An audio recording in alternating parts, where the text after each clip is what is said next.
Isang panalo na lang para masungkit ang corona? Sobra naman kasing mainit ang bakbakan at talagang nag-ingay ang Araneta. Napuno ng 8,841 na mga tagahanga.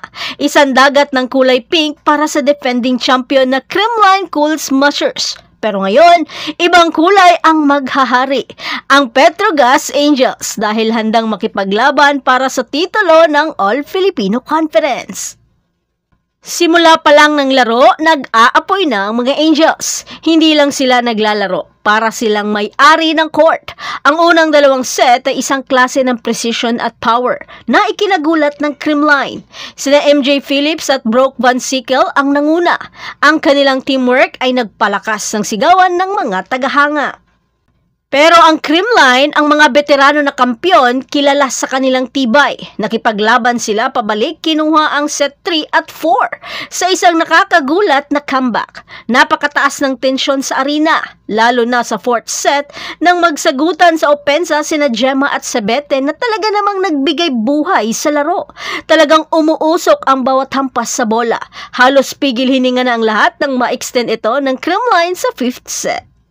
At dahil panghuling set na, ramdam na ang pressure at ang init ng laban.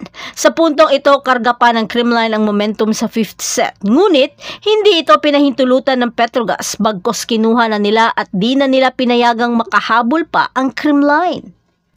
Lalong-lalo na si MJ Phillips na nag-step up at nagbigay ng mga crucial points sa kanyang kamanghamanghang kasanayan at determinasyon. 6 na puntos niya sa set na ito ang nagpabago ng laro. Malaki ang tulong ni MJ sa depensa at ang kanyang mga regalo. Dahil dito, nagiba nila ang sistema ng Creamline dahilan upang mahirapang makabangon ang Cool Smashers. Sabayan pa ng malakas na atake ni Brock Van Sickle na di mapigilan ng Creamline. Bagamat pinilit pa ng Creamline na makahabol dahil dito naman kilala ang Creamline sa mga mahihigpit na crucial na laro. Kaya Brock, bantay sarado na kay BDL. Pero dahil na rin sa mga crucial error ay ito pa ang dahilan upang mag-match point ang Petrogas. At sa isang monster block kay Pons ni ng Aiza Maizo Puntillas, kaya nakuha nila ang Game 1 final showdown. Si Brock Van Sickle na may nakakabighaning 24 points ay isa siya sa hindi mapigilan. Dahil sa kanyang performance, siya ang napiling best player of the game. Pero hindi lang ito tungkol sa individual brilliance. Tungkol ito sa teamwork. Tungkol sa isang team na naniniwala sa kanilang sarili. Isang panalo na lang ang kailangan ng Petrogas para sa kanilang kauna-unahang All-Filipino Conference Championship. Malaki ang hugot ng Petrogas dahil palagi na lang silang binabansagang pang-reinforce lang ang kanilang galing. Kaya sa ngayon, patutunayan nilang makukuha nila ang titulo kahit walang import. Kilala man natin si Brock Van Sickle na ma-voice out pero sa puntong ito siya ay speechless dahil sa sobrang stress niya at itinuturing niya itong isang mahirap na laban.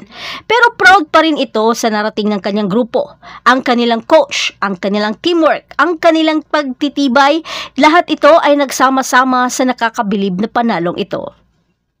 At dahil Game 2 na bukas, gusto ng Creamline na maghiganti. Pero pinatunayan ng Petrogas Angels na kaya nilang manalo.